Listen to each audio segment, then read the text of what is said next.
charge. Gets the ball on for Cahill, and 2-0 Mikel Arteta. Smash and grab for Everton. Chance it, Arteta, it's there! Mikel Arteta in injury time for Everton! Arteta! How about that for a strike?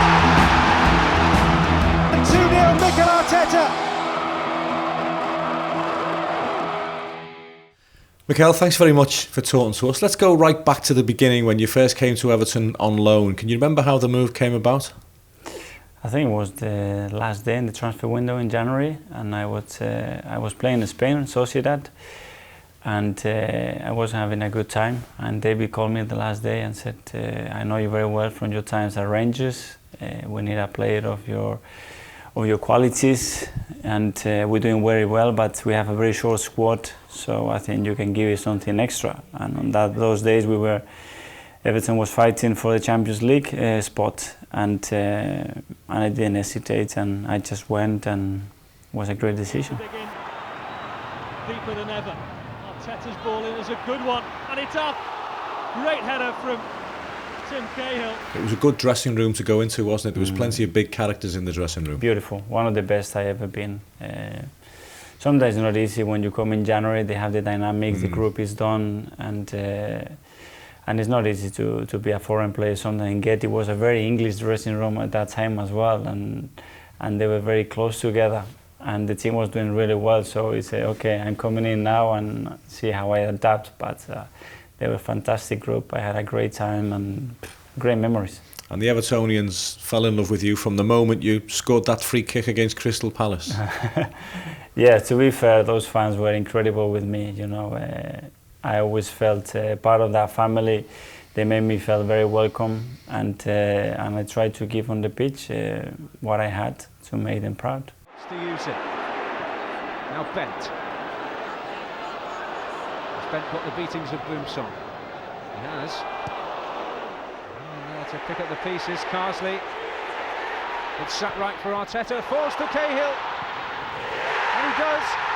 Takes the opportunity. And Everton are closing in on 3 points and closing in on the Champions League. It was some achievement, wasn't it, for that group of players, with all due respect, to finish 4th in the Premier League? Yes, because it was a very short squad, and quality-wise, it wasn't a phenomenal squad. But we had the desire, we had the attitude, we had the physicality.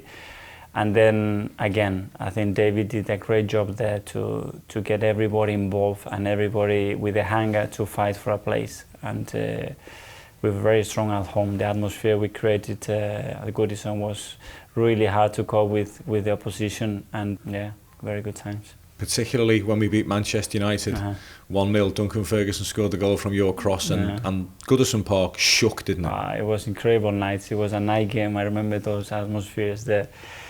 And a special moment, and I think that helped as well. I think the club was in a moment where they needed a process. The previous year they were fighting for relegation, and we made a step forward, and I think that created the momentum and put the club in a different dimension.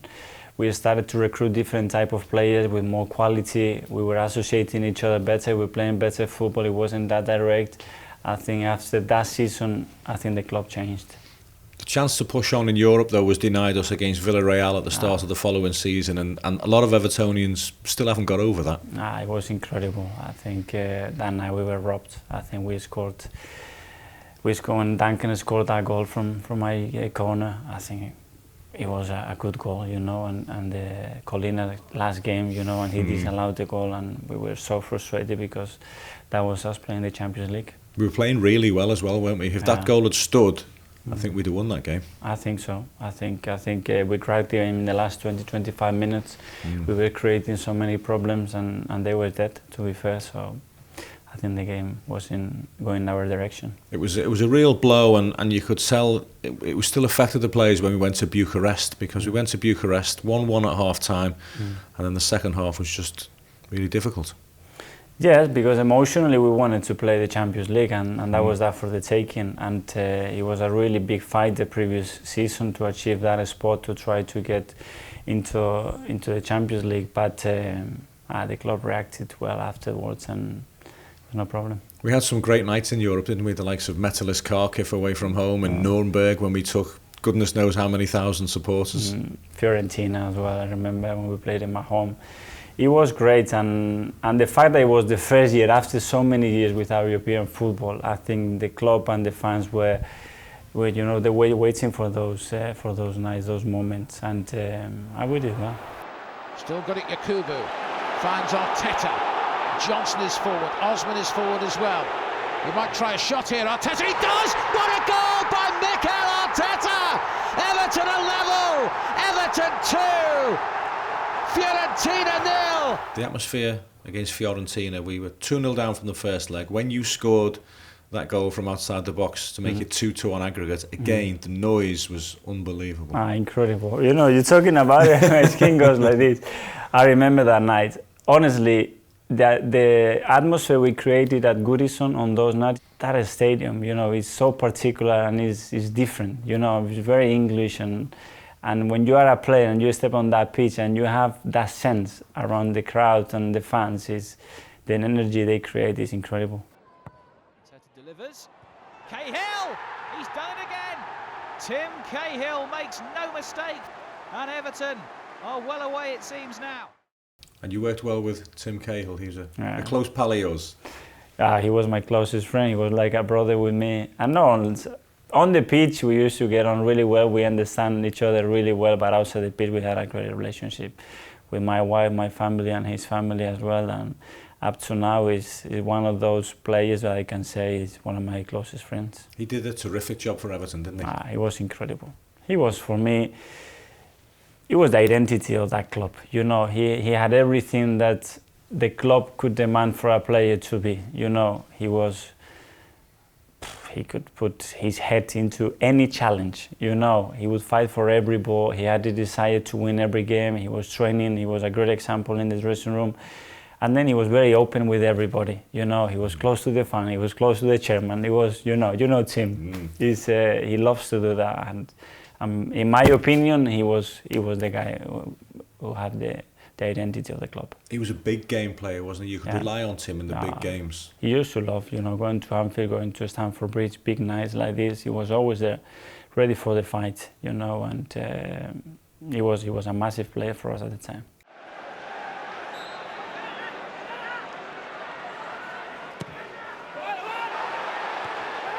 Kyriakos. Arteta! How about that for a strike?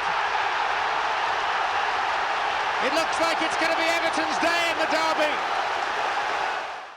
Did you enjoy the Merseyside derbies? Absolutely. Is it possible to enjoy them, or is it too frantic?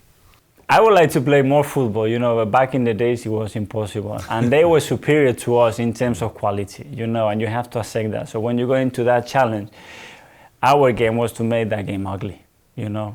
That was the intention of our setup, was to make the game ugly and don't make them feel comfortable, because technically they were better than us. We have to accept that. Were you surprised to see Duncan Ferguson go into coaching? No, because, you know, the perception with Dunk is like, wow, he was crazy and he was so emotional and this, but I think he was a very clever player. You know, he could read the game, he could read the momentum, the weakness of the opponent, you know, and I'm not surprised. And as well, he was great around the place. You know, he was very demanding and he would get frustrated at you. So I think he's a great, and obviously he was a legend at the club. So it's great to have someone like that in your coaching staff. How disappointing was it to miss out on the FA Cup final? That was, we were fighting to get some titles, you know, and we made all the way back to be there fighting with the top clubs. And after I did my crochet in a really bad moment, probably when I was playing my best football, and I missed it. And then as well, when we lost it, I was gutted, because that was such an opportunity. We knew that we were going to get many of them, and when we lost that final, I was gutted. Fellaini in there leaping. Here's a chance for Saha. What a start! Louis Saha for Everton. When Louis Saha scored in the FA Cup final after 20 odd seconds, was a little bit of you thinking, my feeling was too early. Yeah, too early. Too early, because you haven't played that many games of that caliber, and then your mindset of goes, okay, we have to defend the goal, and still 89 minutes against those teams. it's too long, and the next 10 minutes were hard and we didn't play well and we started to defend really deep and I said it's going to be a long day. He was a quality striker, Louis, wasn't he? Incredible. Louis was a tremendous player. And you played alongside Tim Howard many times as well. Yeah. And he's still playing. Incredible. But again, you know, another example, you know, the way he looked after himself, how he loves football, you know, the career he had over the years. Incredible. What team has done is fantastic. Mikel Arteta struck twice against Sunderland, one a free kick, the other a follow-up effort from a block free kick. It's Mikel Arteta! It's fantastic! Wonderful strike from Mikel Arteta! Everton have breathing space right on half-time. The magician has conjured up another beauty. Your relationship with the supporters was always special to you, wasn't it? Yeah. My only concern is when I left, I felt personally that I gave my best and I was, you know, that I couldn't offer anything else, you know, and I thought the year before that I shouldn't move, and I had a move in place, and the chairman and David said, no, we don't want you to go, stay one more year. And I stayed, but I felt, you know, that I don't know, I think the limit was there and now it's going to go down. I didn't want that feeling because in 7 years we went from here to be fighting with the top 4 or 5 teams in the Premier League, and that was, you know, that was a big gap, you know.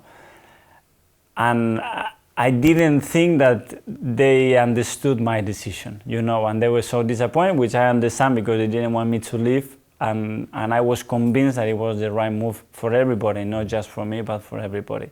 And then it left a bad sensation, you know, because when I went back my first time with Arsenal, obviously they were upset and their reaction towards me, it wasn't what I was expecting, you know, because my feelings towards them were completely different.